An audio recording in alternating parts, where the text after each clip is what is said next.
warahmatullahi wabarakatuh. Perkenalkan, kami dari kelompok 5 mata kuliah Pasar Uang dan Modal yang diampu oleh Bapak dosen Agus Jahrudin, SSY, MINT BUS. Di sini kami akan mempresentasikan analisis saham. Sebelumnya, perkenalkan, nama saya Muhammad Nova Deulha. Saya di sini sebagai moderator dan ada rekan saya yang bernama Nurul Fatwa sebagai pemateri dan yang terakhir ada Neneng Komunikasi sebagai pemateri. Langsung saja ke pemateri analisa saham yang pertama yang akan dijelaskan oleh Neneng Komunikasi. Kepadanya saya persilakan. Oke, terima kasih moderator atas kesempatannya. Yang pertama itu ada analisis saham dari industri jamu dan farmasi sudah muncul TBK. Nah, data industri jamu dan farmasi sudah muncul TBK ini atau disebut SIDO adalah perusahaan jamu tradisional dan farmasi dengan menggunakan mesin mutakhir berawal pada tahun 1940 di Jogja dan dikelola oleh Nyonya Rahmat Sulistyo. Sudah muncul yang semula berupa industri rumahan, ini secara perlahan berkembang menjadi perusahaan besar dan terkenal seperti sekarang. Nah, ini ada analisis fundamental. Kami mencoba menganalisis SIDO muncul TBK dibandingkan dengan KB Pharma yang sudah muncul. Yang pertama ada GPM yaitu sebesar 55,05%, OPM 23,80%, NPM 19,57%, TAT 0,95 kali, ROA 25,49%, ROE 28,01, DER 0,28, PER 18,23, PBV 4,4 kali. Terus yang KB Pharma DPM-nya 39,11, operating OPM-nya 13,40, NPM-nya 7,26, TAT 1,06 kali, ROA-nya 13,15, ROE 15,9, DER 0,05, PER 24,22 kali, price PBV-nya 3,94 kali.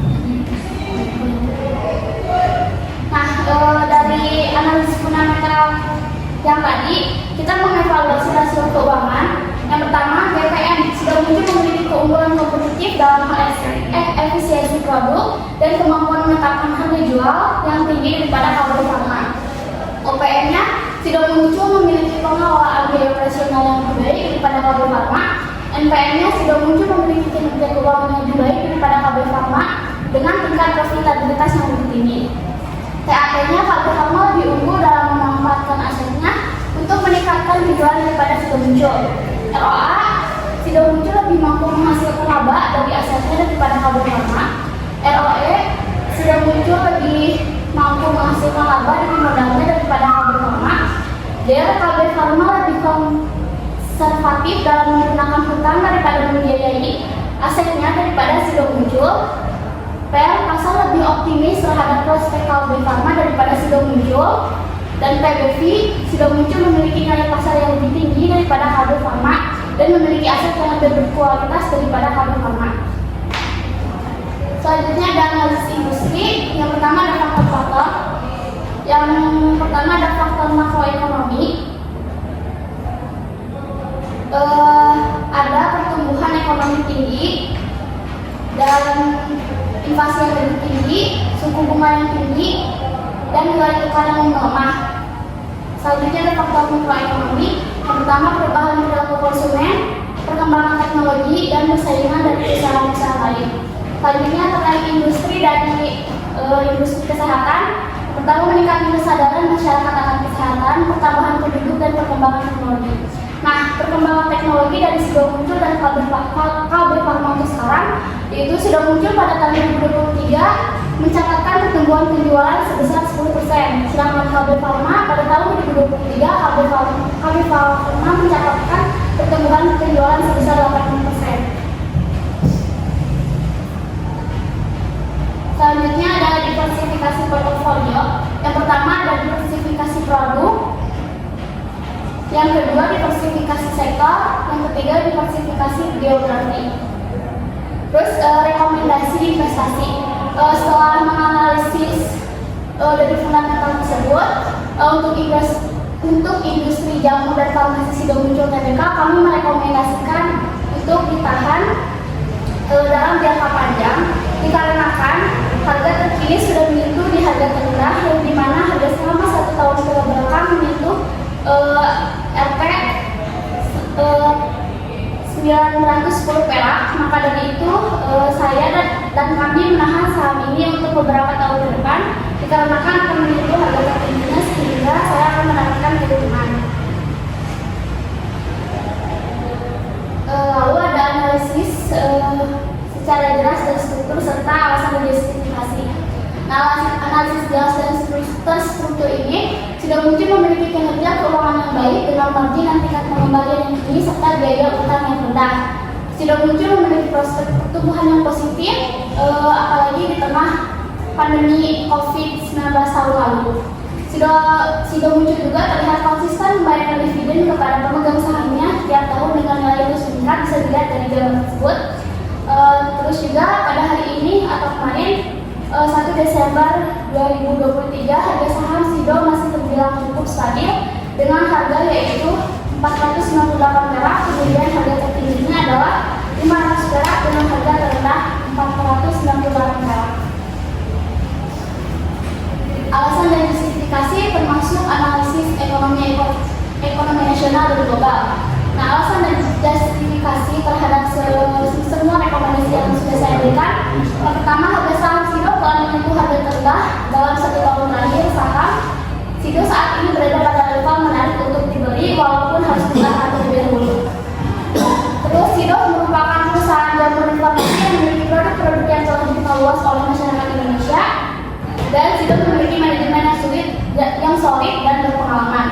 Lalu ada faktor ekonomi nasional dan global yang mempengaruhi Sido muncul. Yang pertama, pertumbuhan ekonomi Indonesia. Yang kedua, inflasi. Yang ketiga, kurs mata uang. Yang keempat, perkembangan teknologi. Dan yang kelima, perkembangan tren gaya hidup. Lalu yang terakhir ada rentang waktu. Dari analisis dan rekomendasi yang telah saya berikan, untuk Sido muncul ini, untuk jangka pendek kami tidak merekomendasikan saham ini untuk jangka pendek dikarenakan tidak akan menguntungkan. Begitupun juga jangka menengah dan jangka panjang, kami merekomendasikan saham Sido muncul untuk jangka panjang dikarenakan akan menguntungkan. Sekian, terima kasih. Saya kembalikan ke moderator. Baik, selanjutnya analisis saham MEDC atau Medco Energi Internasional Tbk. Berikut adalah profilnya ya. Jadi MEDC ini adalah perusahaan yang bergerak dalam bidang eksplorasi, pengembangan, dan produksi minyak dan gas bumi. Perusahaan secara langsung atau melalui anak perusahaannya memiliki kepentingan di sejumlah blok minyak dan gas di Indonesia, Amerika Serikat, Tunisia, Libya, Oman, Yaman, Papua Nugini, dan beberapa blok termasuk blok Lematang, blok Benagara, dan blok Tarakan dioperasikan oleh anak perusahaannya. Selanjutnya masuk ke analisis fundamental. Yang pertama, di sini ada laporan keuangan perusahaan. Yang pertama yaitu aset, utang, dan modal. Jadi dari laporan grafik di PPT ini, maka dari tahun 2016 sampai 2022 aset MEDC mengalami naik turun. Lalu yang kedua itu adalah aset lancar dan hutang lancar. Pada bagian hutang, MEDC mengalami kenaikan setiap tahunnya dari data 2016 sampai 2022. Next. Selanjutnya yaitu penjualan beban pokok dan laba. Dari grafik ini terlihat bahwa penjualan beban pokok dan laba mengalami naik turun, terutama pada tahun 2022 penjualan menaik pesat. Lalu itu laba ditahan dan dividen. Pada laba ditahan dan dividen juga mengalami naik turun, terutama pada laba ditahan per saham. Ini dari 2016 sampai 2022 tidak stabil. Lalu next. Yang kelima yaitu arus kas koperasi, pembiayaan, investasi, dan perubahan kas.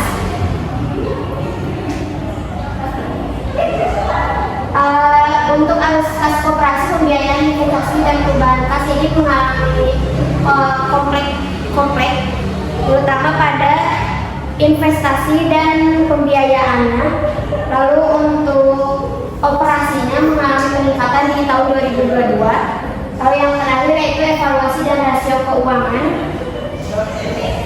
Untuk rating of equity atau ROE pada tahun 2022 6,43%, lalu untuk ROA 1,82%, untuk gross profit margin atau GPM 53,89%, untuk OPM atau operating profit margin yaitu 42,93%, lalu NPM 22,96%, current ratio 126,98%, dan untuk debt atau debt to equity rasio 333%. Lalu selanjutnya itu adalah analisis industri.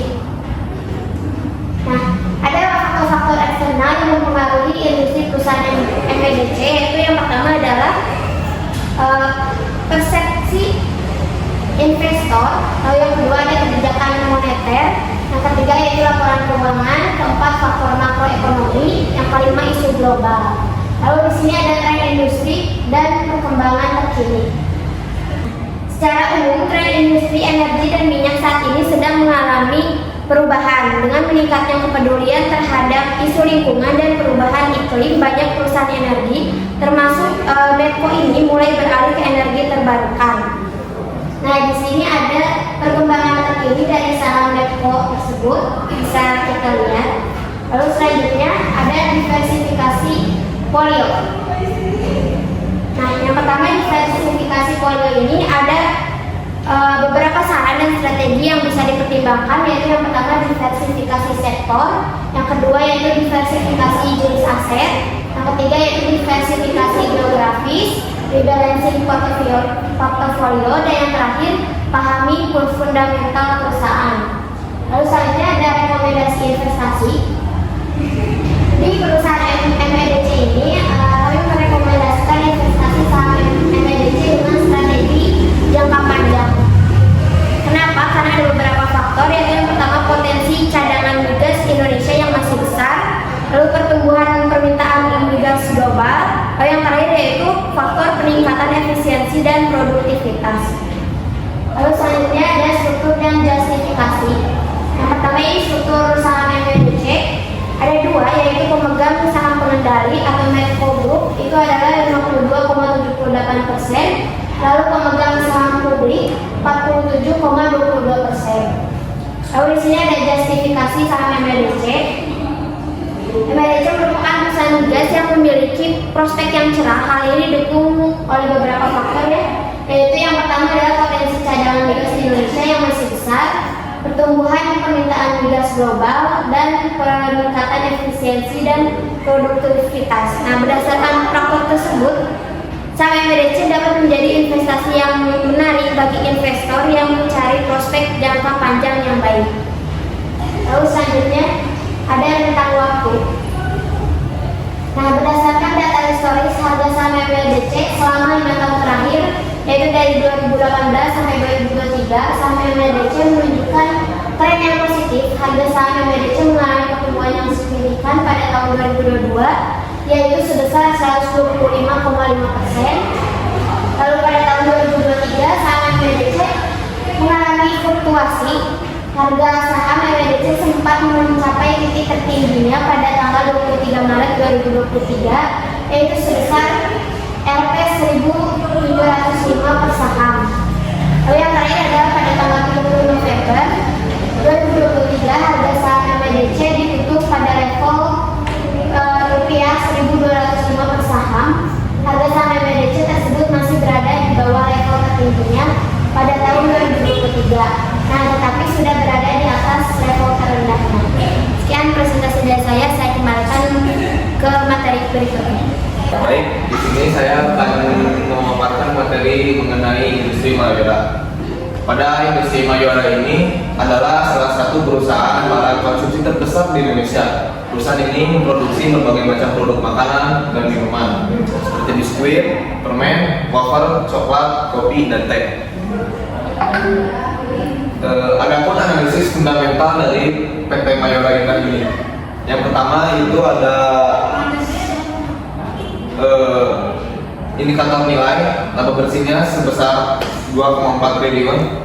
Terus ada laba per saham yaitu 1.350. Ada margin laba bersih sebesar 26% 60. Terus ada debt to equity ratio atau debt sebesar 0,38. Terus ada DTA-nya sebesar 0,59. Terus ada quick ratio-nya yaitu sebesar 1,67. Nah, ada pertumbuhan penjualan sebesar 10% per tahun. Terus ada pertumbuhan laba bersih sebesar 15% per tahun. Ada pertumbuhan laba bersaham 15% per tahun.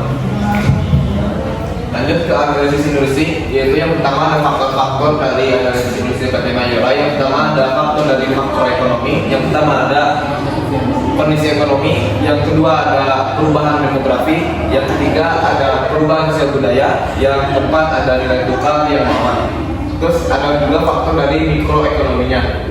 Yang pertama ada persaingan. Yang kedua ada penawar pemasok. Yang ketiga ada teknologi. Adapun tren industri dari analisis industri PT Mayora ini, yang pertama ada pertumbuhan pasar tengah, ada perkembangan dari e-commerce, yang ketiga ada perkembangan gaya hidup, yang keempat ada ekspansi ke pasar ekspor, yang kelima ada peluncuran produk baru, terus yang keenam ada investasi di teknologi. Ini adalah contoh analisis industri dari PT Mayora. Ada diversifikasi portfolio. Yang pertama ada diversifikasi industri. Selain perusahaan Mayora, investor juga dapat berinvestasi di perusahaan-perusahaan lain di industri barang konsumsi. Hal ini juga akan membantu investor untuk mengurangi resiko jika terjadi penurunan permintaan terhadap produk-produk Mayora. Terus ada diversifikasi aset, yaitu investor juga dapat berinvestasi di aset-aset lain seperti saham, obligasi, atau reksadana. Hal ini akan membantu investor untuk mengurangi risiko jika terjadi penurunan nilai saham pada PT Mayora. Terus ada diversifikasi negara. Investor juga dapat berinvestasi di perusahaan-perusahaan yang berasal dari negara-negara lain. Hal ini akan membantu investor untuk mengurangi risiko jika terjadinya kondisi ekonomi yang buruk di Indonesia. Terus ada contoh dari diversifikasi portfolio ini. Yang pertama, investor dapat berinvestasi 50% di saham Mayora dan 50% di saham perusahaan lain di industri barang konsumsi.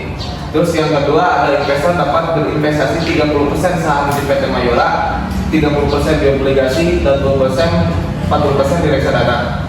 Yang contoh ketiga yaitu ada investor dapat berinvestasi 25% saham di Mayora, 25% saham di perusahaan lain dan di Indonesia, 25% saham lagi di perusahaan lain di luar Indonesia, dan 25% di obligasi. Terus ada juga rekomendasi investasi, di mana rekomendasi investasi ini berdasarkan analisis fundamental dan tren industri yang telah dibahas sebelumnya. Saham Mayora dan TBK memiliki prospek yang baik. Perusahaan ini memiliki profitabilitas yang baik, solvabilitas yang baik, dan pertumbuhan yang baik. Selain itu, perusahaan Mayora juga dapat terus melakukan ekspansi ke pasar ekspor, meluncurkan produk-produk baru, dan berinvestasi di teknologi. Berdasarkan analisis yang telah dibahas, saya memberikan rekomendasi beli pada saham Mayora Indah Tbk ini. Namun, investor perlu mempertimbangkan faktor-faktor risiko seperti kondisi ekonomi, persaingan, dan perubahan tren sebelum memutuskan untuk berinvestasi. Terus ada analisis dari industri perusahaan Mayora, yaitu ada profitabilitas, solvabilitas, dan pertumbuhan, dan juga ada alasan dan justifikasi. Berdasarkan analisisnya yang fundamental dan tren industri yang pernah dibahas, perusahaan ini memiliki ekspansi ke pasar ekspor, mengeluarkan produk-produk baru, dan berinvestasi di teknologi. Terus ada tentang waktu. Di sini terbagi menjadi tiga, yaitu ada analisis jangka panjang. Yang pertama ada kondisi ekonomi nasional dan global. Yang kedua persaingan. Ketiga perubahan tren. Selanjutnya ada analisis jangka menengah, yaitu ekspansi jangka menengah, ekspansi ke pasar ekspor, peluncuran produk baru, dan investasi teknologi. Yang ketiga yang terakhir yaitu ada analisis jangka panjang. Yang pertama ada pertumbuhan kelas menengah, perkembangan e-commerce, dan perubahan gaya hidup. Dan dari kelompok 5, kurang lebihnya mohon maaf. Wassalamualaikum warahmatullahi wabarakatuh.